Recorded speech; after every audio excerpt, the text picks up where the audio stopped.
Hola mis amigos, ¿qué tal? Acércate un poquito más. Hoy tendremos un tema muy especial. Hoy vamos a hacer un estudio bíblico. En los videos anteriores hemos tratado de temas relacionados a la muerte, a la resurrección y a la vida eterna. Pero hoy queremos hacer un resumen de todos los temas anteriores, todos los temas pasados. Así que vamos a hacer un resumen, pero hacer también un estudio bíblico. Por eso estoy aquí en mi oficina, esta es mi oficina, y también es mi estudio, es un estudio de grabación, o sea, un ambiente de grabación. Y aquí queremos hacer un estudio bíblico, ¿está bien? Bueno, yo tengo aquí varias cosas. Tengo aquí la Biblia, esta es Reina Valera 2000, tengo aquí Biblia en portugués. Tengo aqui outra Bíblia de Reina Valera, pero 1995. Tenho Bíblia considerada católica, está aqui, vou mostrar. E tenho também Bíblias, ou Bíblia de los Testigos de Jeová. E tenho também Bíblia com linguagem diferente. Essa é uma Bíblia católica, é grande, viste? E tenho outras versões, traduções da Bíblia. Tenho pequena, tenho grande, tenho de todos os tipos e modelos e versões de Bíblia, ok? E además de todo isso, hoje vou usar minha computadora. Aqui estou com minha computadora porque vou mencionar algumas palavras em grego, hebreu, para ajudar-nos a compreender um pouco melhor acerca do estado do homem e la muerte. O sea, el tema es lo mismo, sobre la muerte, sobre la resurrección y sobre la vida eterna, solo que hoy es un tema un poquito más largo, es un tema un poquito mayor, donde vamos a considerar algunas cositas. Estoy aquí con mi lapicero y para incluso hacer anotaciones, porque ese es un estudio bíblico, y yo te pido por favor que tome asiento ahí en su sofá, en su silla o en otro lugar cualquier. Toma tu Biblia, toma tu bolígrafo o tu lapicero, e quizás um caderno, algo assim, não? Uma hojita, e vamos fazer um estudo bíblico, está bem? E para começar este tema, vamos fazer uma oração. Oremos. Padre querido, muitas graças por este momento de oração. Estamos começando um tema bíblico profundo e te suplicamos, Padre, a presença e a iluminação de tu Santo Espírito, para que esse tema se quede claro para cada um de nós. Encomendamos e entregamos todo em tus manos, em Cristo Jesus. Amém. Amém. Muito bem. A pergunta clave é: quando uma pessoa morre, que passa com ela? Que acontece? Esta pessoa realmente morreu definitivamente? Ou esta pessoa morreu só o corpo e sigue viva a alma, ou o espírito, ou alguma coisa parecida? Que diz a Bíblia? Como entender esse tema? Mira, para saber acerca desse tema, temos que fazer uma análise, analisar vários versículos bíblicos para compreender finalmente o que passa com uma pessoa quando morre. E claro, temos que partir de um princípio, que é o princípio da criação. Como o Senhor criou ao ser humano, de que matéria, como foi a criação do ser humano, para saber o que sale de la persona, se é que sale alguma coisa, quando esta pessoa morre. Bueno, vamos então abrir a Bíblia, abra comigo a Bíblia, no livro de Gênesis, capítulo de número 2, versículo de número 7, que diz: Entonces Dios el Señor modeló al hombre del polvo de la tierra, sopló en su nariz aliento de vida, y el hombre llegó a ser un ser viviente. Bueno, el texto bíblico es muy claro. El Señor creó al hombre de dos materias: polvo de la tierra, vamos a anotar aquí, mira, polvo de la tierra, y dice el texto, y aliento más aliento de vida. E disse, e o resultado de esto é que o homem se tornou, como diz o texto, um ser viviente, ou seja, alma, viviente. Como dice aquí el texto, alma o ser viviente. Aquí está, mira, yo hice una pequeña cuenta. Aquí está la cuenta. Es como una cuenta de sumar. Dice, el Señor creó al hombre de polvo de la tierra y sopló en su nariz aliento de vida. Y el hombre llegó a ser, como dice el texto, un ser viviente, una alma viviente. Bueno, entonces está claro. El ser humano fue creado de polvo de la tierra y aliento de vida. Esto es lo que dice la Biblia. Bueno, si nosotros fuimos creados de esas dos materias, pregunto, cuando una persona muere, ¿qué sale de esa persona? ¿Qué sale de una persona cuando muere? Bueno, vamos a leer dos textos bíblicos.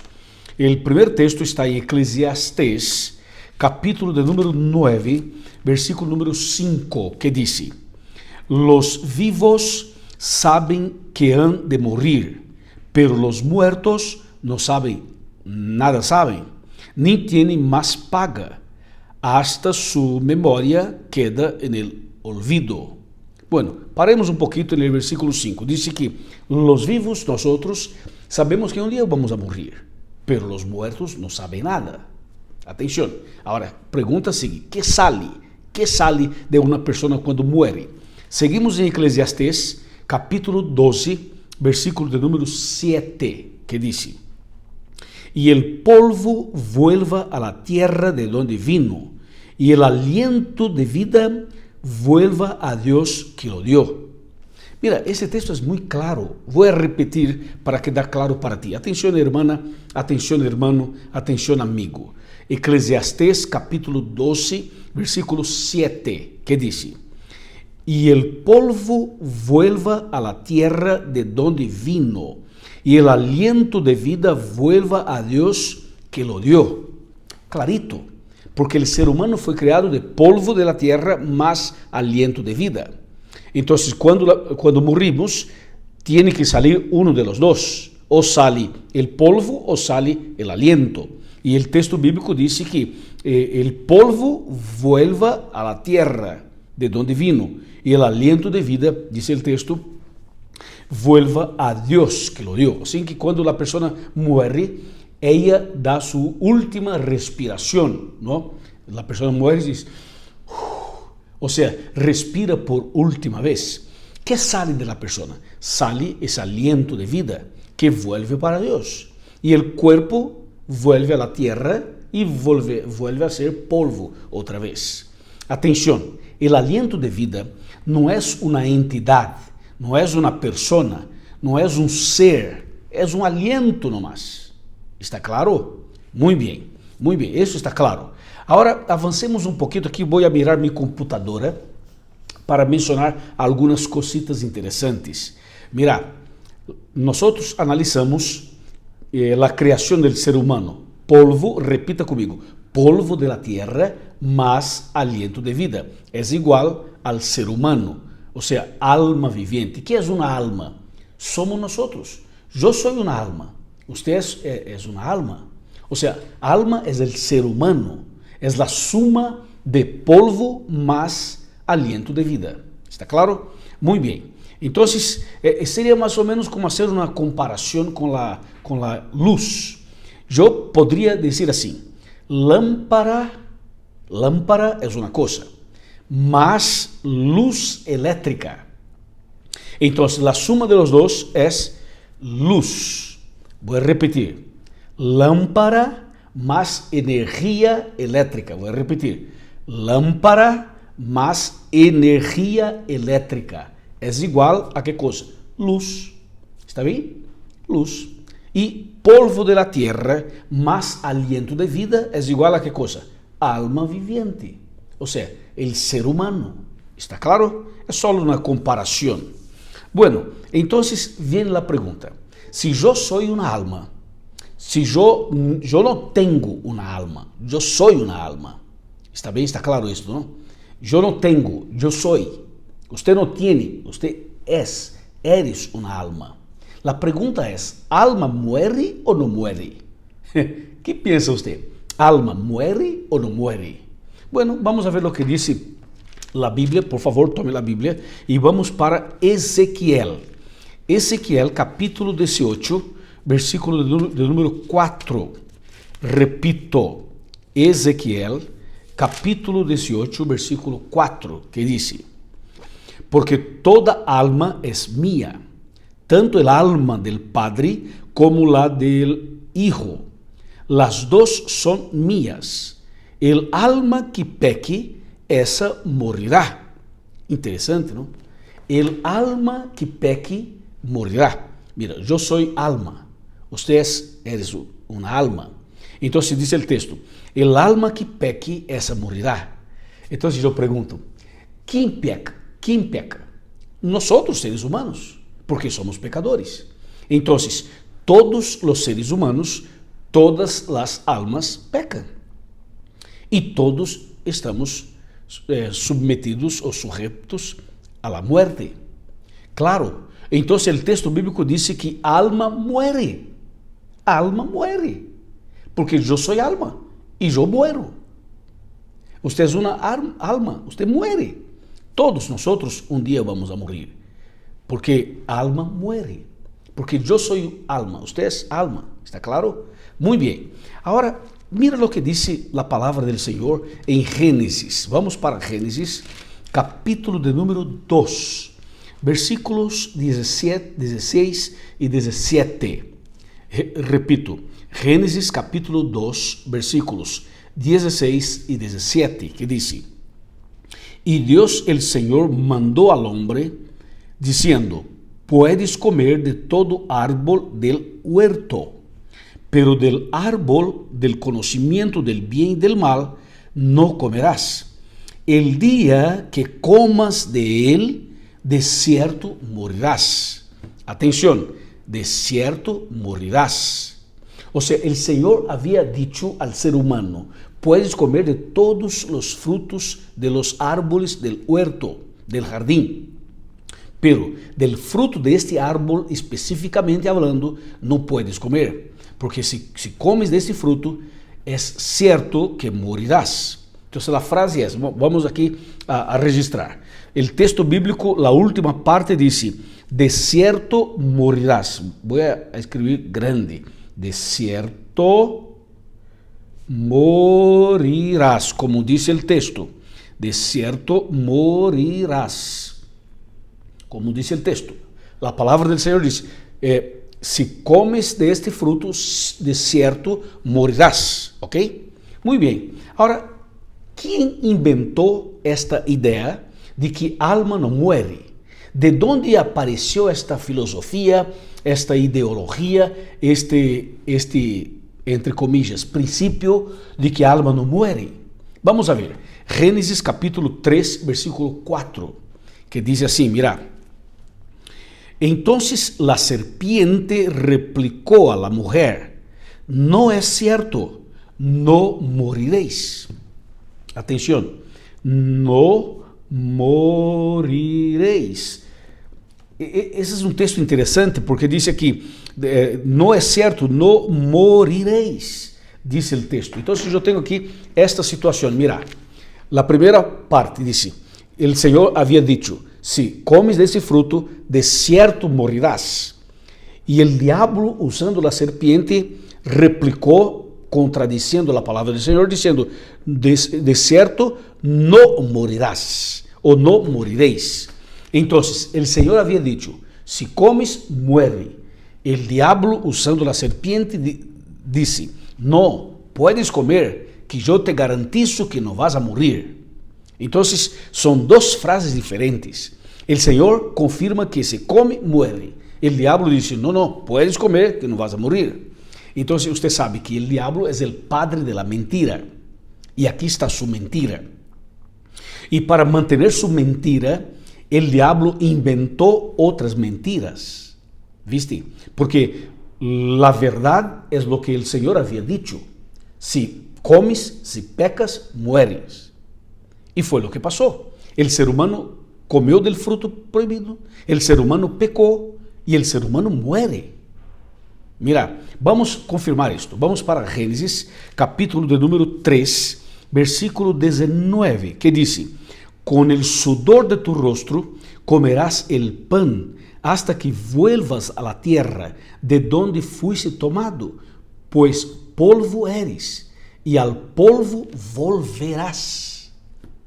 Claro, el ser humano pecó, transgredió los principios de Dios y entró el pecado en la vida humana. Y el pecado, ¿qué pasó? El pecado entonces produjo ¿qué cosa? La muerte. Entonces el Señor realmente estaba con la razón. Realmente el ser humano muere, alma muere. Cuando pasamos ahí cerca de un cementerio, ahí nos damos cuenta de que lo que el Señor había dicho realmente se cumplió y se cumple. Porque todos morimos y todos vamos para el polvo de la tierra, como dice la Biblia.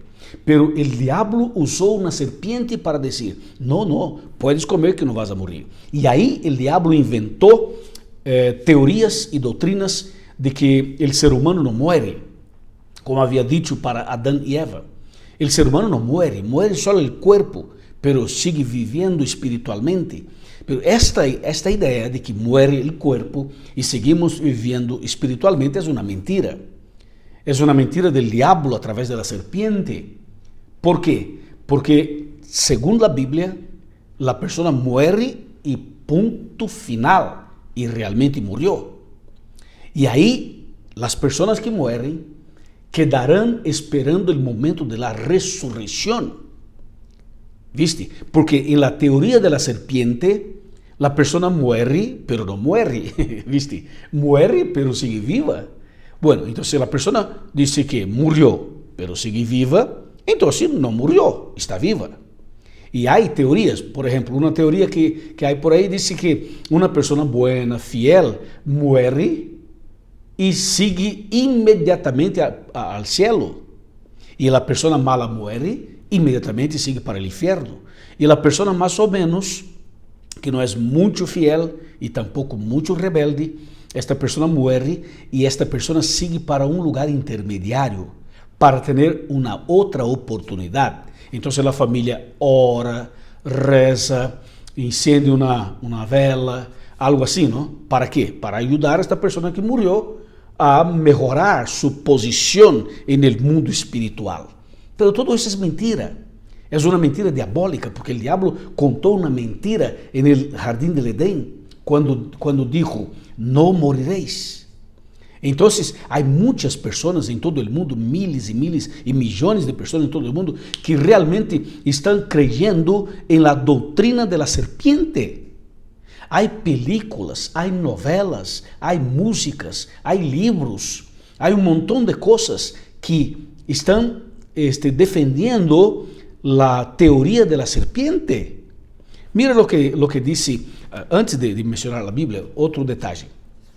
En la doctrina de la serpiente, de que la persona muere, pero sigue viva a través de una alma, de un espíritu, de alguna cosa así, esta teoría echa por tierra el principio bíblico de la resurrección. Porque si cada persona que muere sigue para su lugar, de acuerdo con su merecimiento, entonces no hay necesidad de resurrección. Y tampoco hay necesidad de la segunda venida de Cristo. Así que la teoría de la serpiente es una forma diabólica de ignorar y echar por tierra principios importantísimos que es la segunda venida de Cristo, la intercesión de Cristo y la resurrección de los muertos. Y claro que por ahí otros principios son afectados, son de alguna manera echados por tierra igual. Porque de acuerdo con la Biblia, la cosa funciona así. Mira, vamos para el libro de Job. Job está antes de Salmo. Vamos a ver lo que dice Job, capítulo 7, versículos 9 y 10, que dice, la nube se desvanece y se va. Así el que desciende al sepulcro no subirá, no volverás más a su casa, ni conocerá más su lugar. Mira, ese es un texto clave, importante, que dice que una persona cuando muere, esta persona no vuelve. ¿Viste? No vuelve. Entonces, esta teoría de la serpiente es mentira. Y por ahí, la doctrina de la serpiente lleva a personas a buscar en una sesión de espiritismo, busca una experiencia de dialogar con una persona que ya murió. Un padre, una madre, el marido, la esposa, el hijo o la hija. Muchas veces un líder espiritualista o espiritista, ese líder se pone allí y hace una invocación y dice que recibe el espíritu de los muertos y habla con la persona de la familia que está allí sentada en una silla delante de él. O sea, él está poseído por un espíritu y afirma que este espíritu es el espíritu de la persona que murió. Pero aquí entre nosotros, esto es mentira, mentira. Este espíritu que está sobre este líder espiritual es el espíritu de la serpiente, es el espíritu del maligno. No es el espíritu de la persona que murió, porque la persona que murió, conforme dice la Biblia, está en el polvo de la tierra. Voy a leer otra vez Eclesiastés, capítulo de número 9, versículo de número 5. Mira, vamos a leer otra vez. Dice: los vivos saben que han de morir, pero los muertos nada saben, ni tienen más paga, hasta su memoria queda en el olvido. Está muy claro. O sea, de acuerdo con la Biblia, cuando una persona muere, realmente está muerta. ¿Viste? Es así. Solo que el ser humano está buscando se contestar la palabra del Señor, o quizás por una experiencia sobrenatural que alguien pasó, dice, bueno, pero fulano, no sé qué cosa, vio una persona que murió, entró en la casa, apareció en el cuarto, apareció en la oficina, se manifestó no sé dónde. Claro, todo esto puede pasar, pero no es la persona que murió. Esta manifestación que es para engañar a las personas es una manifestación diabólica. No es el ser humano, el pariente tuyo que está volviendo. No, porque la persona que muere queda muerta hasta el momento de la resurrección. Es lo que dice la Biblia y punto final. ¿Está claro? Ahora escúchame, te voy a mostrar un detalle interesante en la palabra del Señor. Porque hay otras, en estas teorías de la serpiente, hay una que dice la reencarnación. Las personas preguntan, ¿existe o no existe la reencarnación? Porque dice, fulano de tal vivió en Israel, o vivió en Egipto, o vivió en Grecia, o vivió en Estados Unidos, o vivió en Guatemala, o en México, o en Argentina, o en Perú, o en Paraguay, o Uruguay, o vivió en otro lugar del mundo. Y esta persona no cumplió su misión y murió. Entonces hay una teoría que dice, esta persona podrá reencarnar en un bebé que nació en Brasil, en São Paulo, o en Brasilia. Esta persona puede reencarnar en un bebé que nació en Dubái, o que nació en otro lugar del mundo. O sea, hay una creencia en la reencarnación. Pero te voy a mostrar en la Biblia que esto es mentira, es más un engaño del diablo. Atención, Eclesiastés, capítulo de número 9, versículo de número 6. Ponga atención, por favor. Está escrito, también su amor, su odio y su envidia perecieron ya. Y nunca más, atención, nunca más, dice el texto, nunca más participan en nada de lo que se hace bajo el sol. ¿Viste? El texto es claro, dice que la persona que murió, su amor, su odio, su envidia, o sea, sus sentimientos ya perecieron ya. Y dice, y nunca más participan en nada de lo que se hace bajo el sol. Entonces aquí echa por tierra la teoría, la doctrina de la reencarnación. Porque la doctrina de la reencarnación dice que la persona vuelve para cumplir una misión que no cumplió totalmente. Y el texto bíblico dice claramente, nunca más participan en nada de lo que se hace bajo el sol. ¿Quedó claro? Muy bien. Ahora, el diablo puede engañar mucha gente, ¿viste? Te voy a mostrar un texto en la segunda carta a los Corintios, carta de Pablo a los Corintios.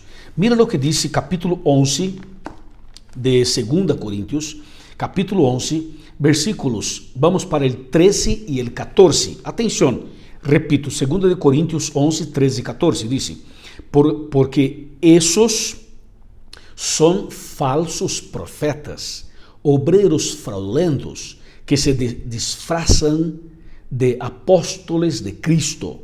14, atención, 14, dice, y no es de extrañar, el mismo Satanás se disfraza de ángel de luz. ¿Viste? O sea, si Satanás se disfraza de ángel de luz, entonces él también puede disfrazar de un hombre, de una mujer, de un niño, de un joven, de un adolescente, de una persona que murió.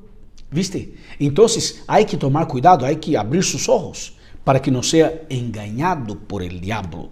¿Viste? Ahora, claro, existen palabras que son muy interesantes. Por ejemplo, ¿qué significa la palabra infierno?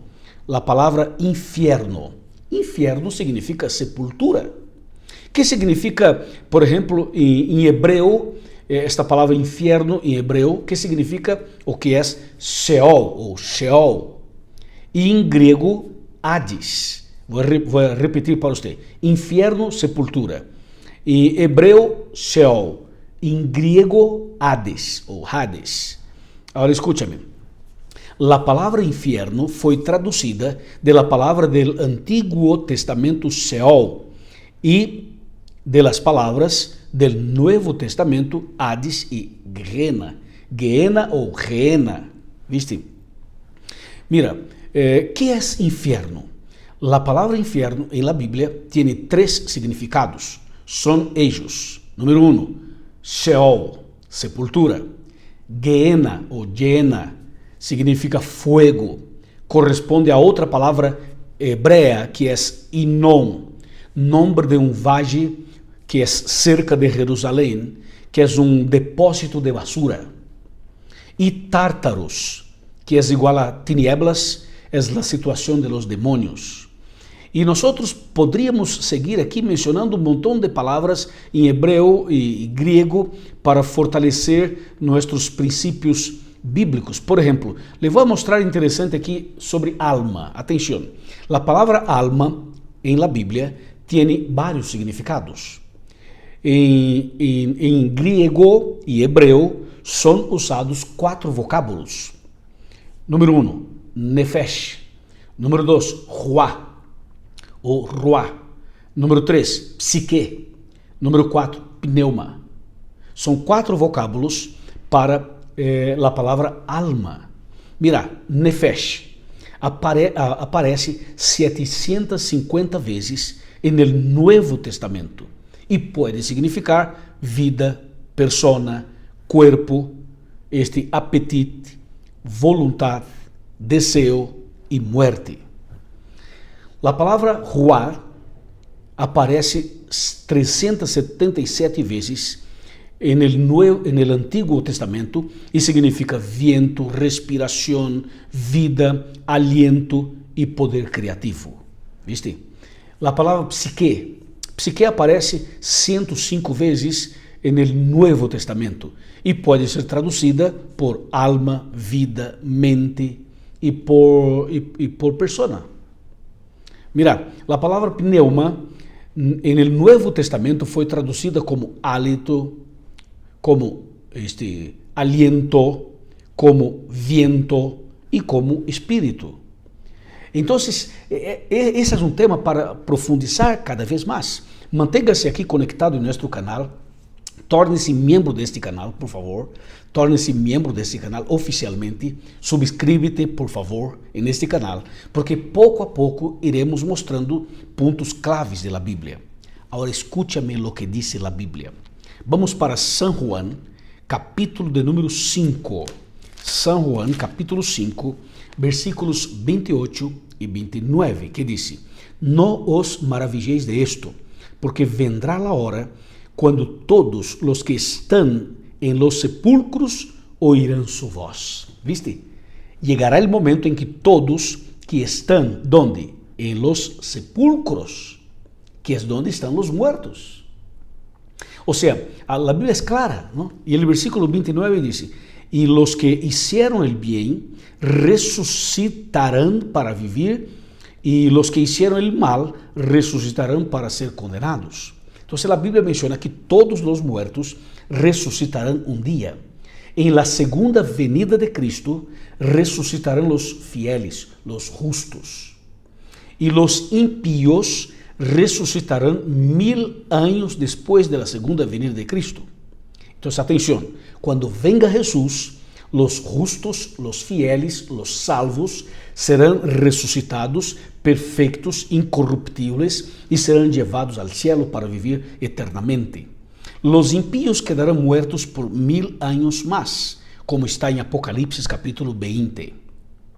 Cuando termine este periodo de 1000 años, los impíos resucitarán, pero resucitarán de la misma manera que murieron. O sea, no serán cambiados, no serán transformados. ¿Y para qué resucitarán? Para recibir la recompensa, la sentencia final, o sea, para la condenación final, donde serán muertos definitivamente con fuego y azufre, juntamente con el diablo y los demonios. Y esta muerte será la muerte eterna, definitiva. Y el fuego que va a quemar los impíos no es un fuego eterno que quedará quemando eternamente, no. El fuego va a quemar los impíos y todo el mal mientras haya materia. Cuando termina de quemar la materia, el fuego se apaga. Y el resultado del fuego es eterno, porque los impíos serán destruidos, muertos, quemados para siempre. Y este fuego que quemará a los impíos y todo el mal será usado por Dios ¿para qué? Para purificar este planeta y para cambiarlo en una nueva tierra, y el Señor establecerá un nuevo cielo también. Y así que todos los salvos vivirán para siempre felices, en paz con Cristo Jesús, toda la eternidad. Amén, amén y amén. Alabado sea el Señor. Mi amigo y mi amiga, te pregunto, ¿quedó claro? ¿Quedó claro lo que dice la Biblia? Yo creo que sí. A ver entonces, el ser humano fue creado de dos materias, polvo y aliento. Y la suma es alma. El ser humano es una alma. ¿Okay? Cuando una persona muere, ¿qué sale de esta persona? Sale el aliento de vida. ¿Y qué queda? Se queda el cuerpo, que va a ser sepultado o cremado y volverá al polvo de la tierra, como dice la Biblia. Eso es lo que dice la Biblia. Y todos los muertos quedarán esperando el momento de su resurrección. O la persona muere salva o muere perdida. No hay otra forma. Entonces, delante de todo esto, yo termino este estudio bíblico llamando tu atención para el último texto de hoy, que está en el libro de Santiago. Santiago, capítulo de número 4, versículo 14. Atención, dice: y no sabéis lo que sucederá mañana, porque ¿qué es vuestra vida? Apenas un vapor que aparece por un poco de tiempo y pronto se desvanece. Mi amigo y mi amiga, la vida pasa muy rápida, muy rápido. Estamos hoy aquí, pero mañana ya no sabemos. Entonces, ¿cuándo debemos tomar nuestra decisión por Cristo Jesús? Ahora, en este exacto momento. ¿Por qué? Porque la vida pasa muy rápidamente. Tenemos que entregar nuestro corazón al Señor, porque cuando una persona muere, ahí terminan sus oportunidades. Después de la muerte ya no hay otra oportunidad. Así que cada persona que muere, su caso está definido. O la persona muere salva o muere perdida. Por eso, mi amigo y mi amiga, acércate un poquito más y ponga atención en esto. ¿Estás preparado usted para el momento de la muerte o para el momento de la segunda venida de Cristo? Es importantísimo que tomes una decisión, que entregues la vida al Señor Jesús, que tome una actitud de fe en este momento, porque muy pronto todo esto va a pasar y la vida es como un vapor. ¿Quedó claro? Entonces, yo quiero invitarte para que siga aquí en este canal, que se torne miembro de este canal, que haga tu comentario aquí en este canal, que por favor envía este video para sus amigos y por favor hay que clicar en me gusta y hay que ser miembro oficial de este canal para ayudar que este mensaje alcance muchas otras personas. E, por favor, busque uma igreja adventista do sétimo dia para seguir estudando a Bíblia, para continuar estudando a Bíblia, para aprender mais, para preparar-se para ser uma nova pessoa e para a segunda venida de Cristo. Busque um pastor adventista, busque um anciano de igreja. Nossos pastores são homens de Deus. Nossos ancianos são homens de Deus. Há ancianas também. Busque as hermanas, os líderes e seguramente tu serás bendecido, serás bendecida. Amém? Que Deus te bendiga, meu querido irmão e minha querida irmã. Seguimos firmes aqui. Vamos a orar. Oremos. Padre querido, graças por este estudo bíblico. Graças, Padre, por que tu palavra é muito clara. Alumbra nossos olhos, nossas mentes, nosso caminho. Senhor, derrama tu Santo Espírito sobre essa pessoa que passou este período estudando a Bíblia comigo. Que tu poder se manifeste em la vida dessa pessoa e que esta pessoa esteja em Cristo todos os dias e que quando venga Jesus, esta pessoa e eu, juntos, estemos preparados para a vida eterna. Alabado seja tu nome. Muitas graças. Em nome de Jesus. Amém. Amém. Um abraço para ti, bendiciones, sigamos juntos por aqui e não se olvide, buscar uma igreja adventista do sétimo dia mais cerca de tu casa. Bendiciones para ti e para tu família. Amém.